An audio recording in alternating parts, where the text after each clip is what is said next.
كان لكم في رسول الله أسوة حسنة لمن كان يرجو الله واليوم الآخر وذكر الله كثيرا.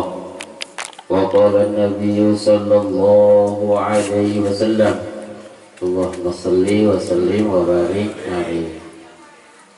قال النبي صلى الله عليه وسلم اللهم صل وسلم من أحيا سنتي فقد أحبني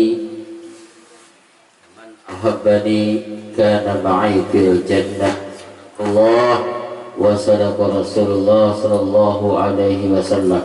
Pada malam hari ini saya akan bacakan sedikit ada ayat Allah Subhanahu wa taala dalam Al-Qur'an. Bismillahirrahmanirrahim.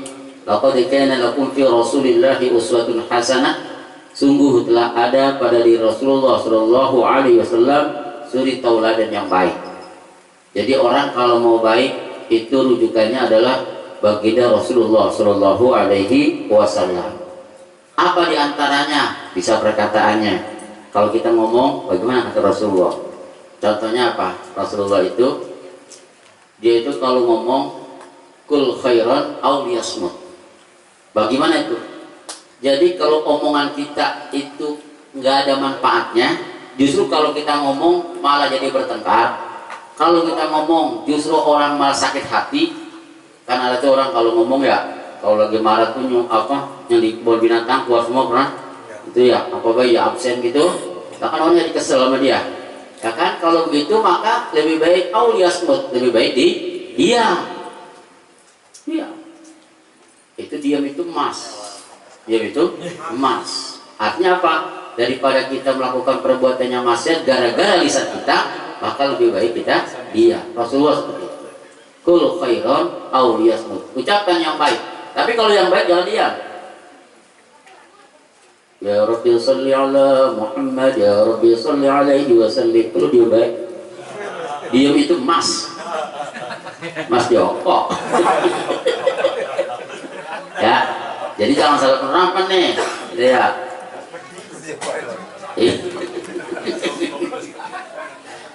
Karena sekarang banyak orang salah pakai ilmu. Maulid, yang baik ambil, yang jelek buang. Dan orang takut-takut juga pulang. Ya, perkataannya. Terus Rasulullah itu bahasanya lemah lembut, lemah lembut. Saking lemah lembutnya itu orang kalau dia ngomong itu ketagihan.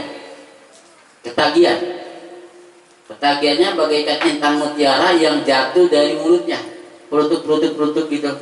Mas, begitu, ya kan? Itu kiasan maksudnya, kiasan.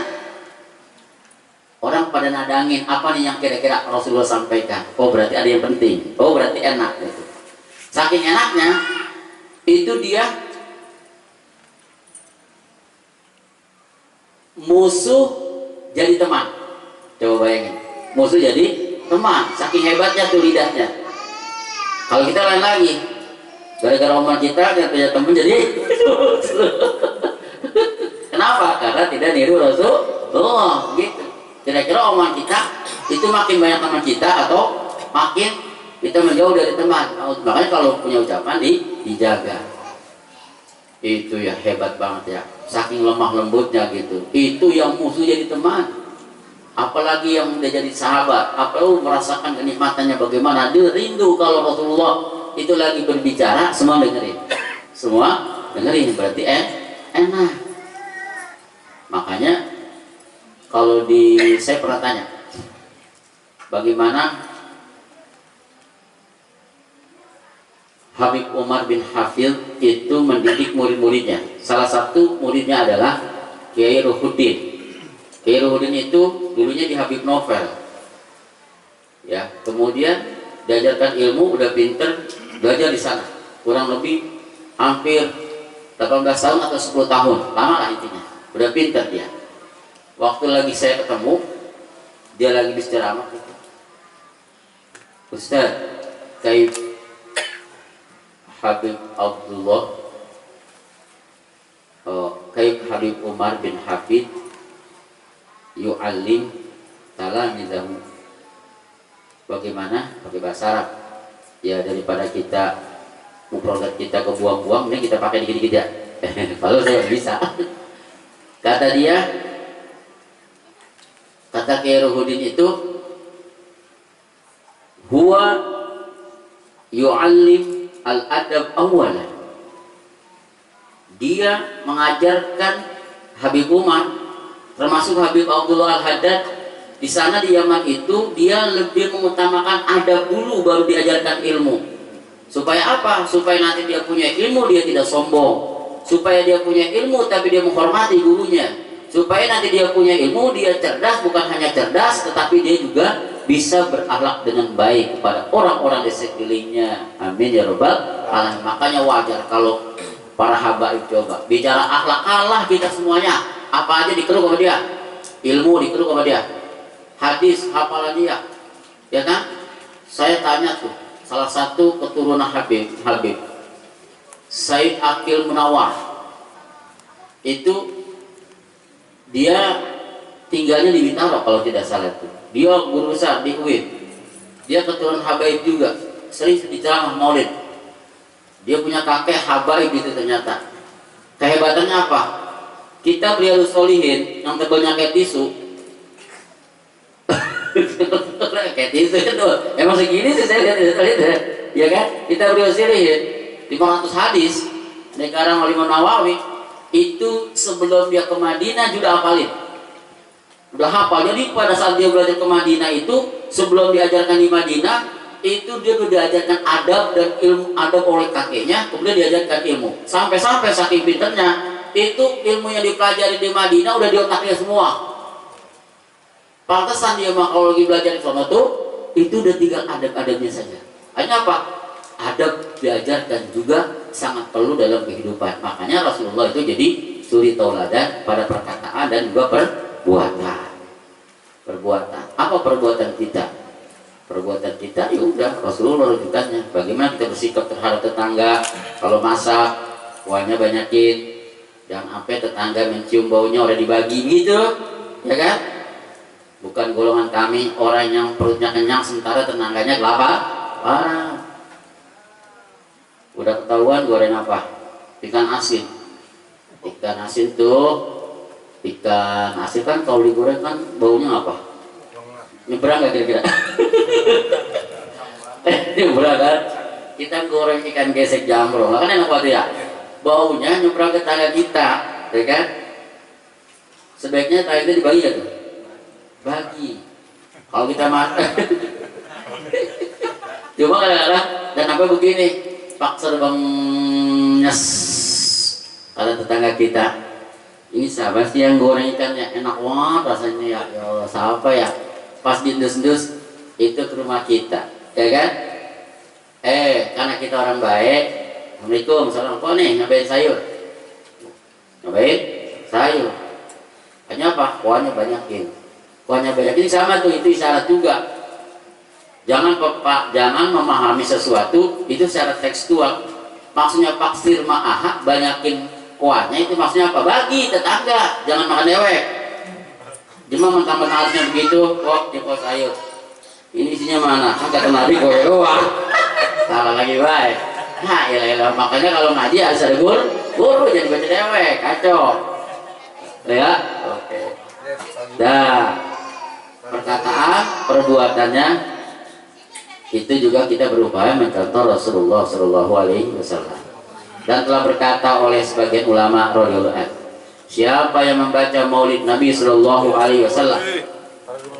Nah, siapa yang baca Maulid Nabi ini, ya, pada suatu tempat, malam ini di rumah Abang Hati, maka para malaikat mengelilingi tempat tersebut selama setahun penuh. Kita baca nih malam ini, tanggal 13.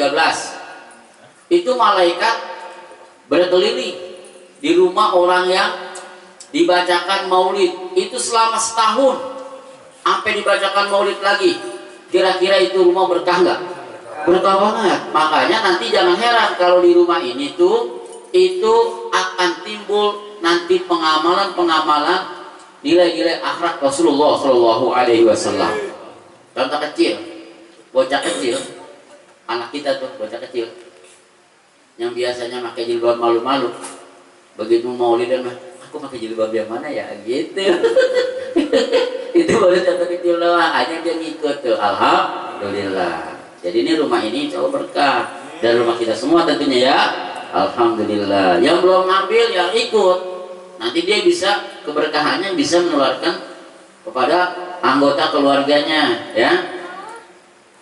Wow, itu malaikat sudah melalui rumah kita dan berkata Ali bin Abi Thalib terakhir nih, sesungguhnya doa itu tidak naik ke langit, tidak diterima, baca kitanya begitu, diabaikan oleh Allah dan tidak turun ke bumi, tidak ada manfaatnya lah begitu doa, hingga engkau berselawat kepada Nabi Muhammad Shallallahu Alaihi Wasallam.